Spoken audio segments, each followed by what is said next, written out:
Oh God, what have you got on this weekend? What are you doing? You just got the still touring? Yes. Still touring hard. Where have you got?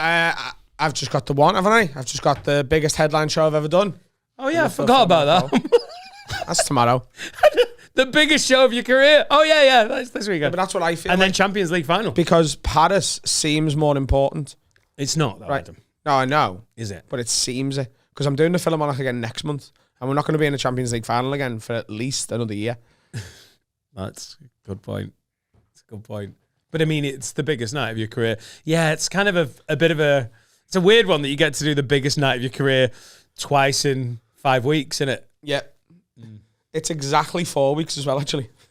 How do you feel going into not the Champions League? I feel like I can't hear about Liverpool. Although I'm not even anti everything that's gone on. I found myself following it. I think I've hit my sort of like limit of like the Liverpool thing, which I'm sure you'll tell us about when you get back from Paris. It's going to be a great story. But how do you feel going into the Philharmonic? 1,700 fucking people come to really see good. you. The show's, it's really getting there. It's be ready to film properly in a month. It's already at the point where audiences think it's perfect, but I know that there's still tweaks to be done. But how do you feel as a Scouse lad doing stand-up at the Philharmonic? I mean, how many Scousers how many Scouse comics have got to the... You must be in a very small group of people. Yeah, I haven't really thought about it too much. And I think it'll probably sort of sink in a bit tomorrow when I'm stood on it. Because I'm doing a sound check at like 4 o'clock. And like Will's coming down to video some stuff, and Jack, our photographer's, coming down with me at 4. It's gonna be really great to do. I'm really, really, really excited. I've thought more about it today than I have at any other point, because not many people get to do this. Never forget Scousers, or like the fact that it's the Philharmonic Hall, which is iconic and whatever for Liverpool as a city. Not many people ever in human history get to go on stage and talk for an hour in front of 1,700 people. It's just not a very common occurrence. Like, most comedians never get past the circuit, and the ones that do get to do a couple of 100 seats or whatever. It narrows really quick, doesn't it? So it's an absolute pleasure and a privilege, and I'm very, very, very much looking forward to it. And we're doing it again next month. Have you got peeps coming down tomorrow night? Is this the one where you bring in... I've got a chunk of my family are coming down. This was the first one that went on sale, so a lot of my family bought tickets for this one rather than the one in June. So like, I've got a few of my cousins coming down, and my little brother's coming down. Are they all like chill about it, or are they, I don't really know. Because I suppose they must get... There must be an element of them where they're like, yeah, it's just our Adam, he does fucking stupid stuff, like, it's mad. Because like, it's the same year that you've done an arena, and like... All of my family, like even my granddad's like, how many Patey subscribers have you got? Like I know he doesn't get it, but he's trying to ask how many patrons we've got. I don't think the Philharmonic... Are they getting it? Is it all just normal because you keep doing these massive things? So like, a chunk of my family came down to watch me tape Live at the Apollo, so that they won't be blown away by the Philharmonic Hall, because Live at the Apollo, to them, it's a bigger venue and it's on telly. So to them, that's probably a bigger deal. To me personally, it's the other way around, because it's easier to get booked for Live at the Apollo, and that's not easy by any means. I'm not trivialising it. I'm very grateful that I got to do it. It's easier to get booked for Live at the Apollo than it is to sell 1,700 tickets. Yeah, there's a lot more comics have been on Live at the Apollo than have sold 1,700 tickets for a show. So let alone twice. Like, to headline a room like this, that's the privilege, and it's also the thing that the people in the industry makes them sort of go, holy shit, which is important at this stage of my career for sort of the next few steps that we want to take. I don't think my family necessarily are going to be as blown away by the Philharmonic Hall as I am, because I'm going to be like, wow, look at this. They'll sit back and be blown away when we do the arena with the podcast in December. Because as far as they're concerned, there's no difference between it being my show and the podcast show. Yeah, yeah. Do you know what I mean? And the podcast, like several podcasts in this country now, is sort of greater than the sum of its parts. I can't sell the arena on my own. You can't sell the arena on your own. Carl certainly can't.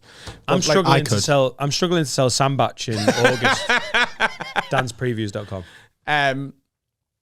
So, they'll be sort of absolutely blown away when we do the arena and there's nearly 10,000 people there. That's going to be something else. Yeah. That's the one that's made all of my friends and family go, huh? Like, there's something about we are doing an arena and the amount of tickets we've already sold. God, there's more to sell, but we've done most, innit? Yeah. Like, Yeah. You can't walk 100 yards in Liverpool without seeing the posters. That's made my friends and family go, I sort of didn't, this is. Yeah. And my friends and family are also starting to see it a lot more because this goes hand in hand with selling these bigger rooms and putting arenas on sale.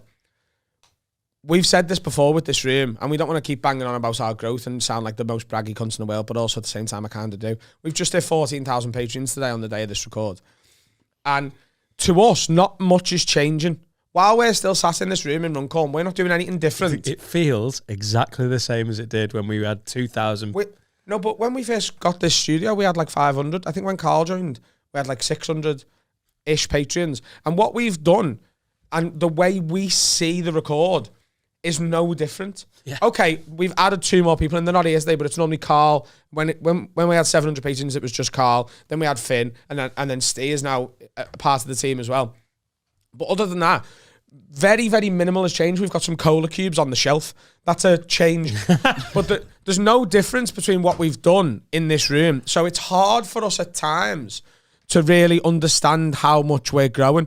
But this weekend in Ireland, and being stopped on the street by people who didn't even know my show was on, and they just see our clips all the time. And in Liverpool, it's non-stop. In London, we had to stop filming the documentary a couple of days ago when we were in London because people are coming up. Because the awareness, and this is as much down to me and you being good comics who can make each other laugh and put funny content out, and the amount of clips that Carl, Finn, and Steve, when there's slack to be picked up, like that they get out a clip every single day. No one else is doing that, and it's creating such awareness of who we are, as well as boosting our friends' profiles when we get them on the couch and stuff. But it looks the same in the room. It looks exactly the same. It's like if you could see a crowd, like that's the mental thing. Yeah, if you saw how many people are listening, it's Imagine if we could open that window, and in the field that's outside that window there. Imagine if like 14,000 people were just like, no, it's not, is it? It's 120,000 a week. Yeah, well, that's conservative, isn't it? Yeah. Jesus Christ. It's 120,000 per episode is what I meant. Like, immediately. It's 120,000 audio and 120,000 on YouTube. No, 120,000 between them. No, roughly. I don't think it is, It might be more, but recently it's been around that. Yeah, but that's only in the first few weeks. Yeah. And then there's like all the backlog of that. Oh my God. Yeah. I'm just going to check something here because I'm convinced I'm right, but maybe I'm wrong. And obviously, it's a faux pas to go on your phone during the record. Are you doing a stat check? Yeah. I'll do Podbean. I've got Podbean. Oh, you've got Podbean. Okay. Let Adam do it. Yeah, all right. Yeah, so in the past 7 days, we've done 120,000 downloads audio. And YouTube mirrors it. So it's 250,000 people a week. Good fucking God. That's 2 Glastonburys.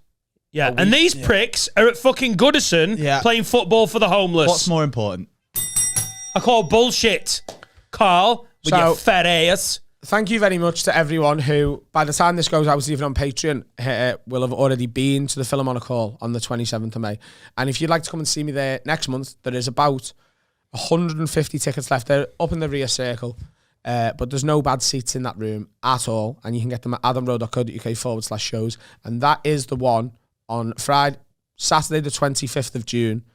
That is the one we're filming and hoping to sell to or YouTube. Yeah.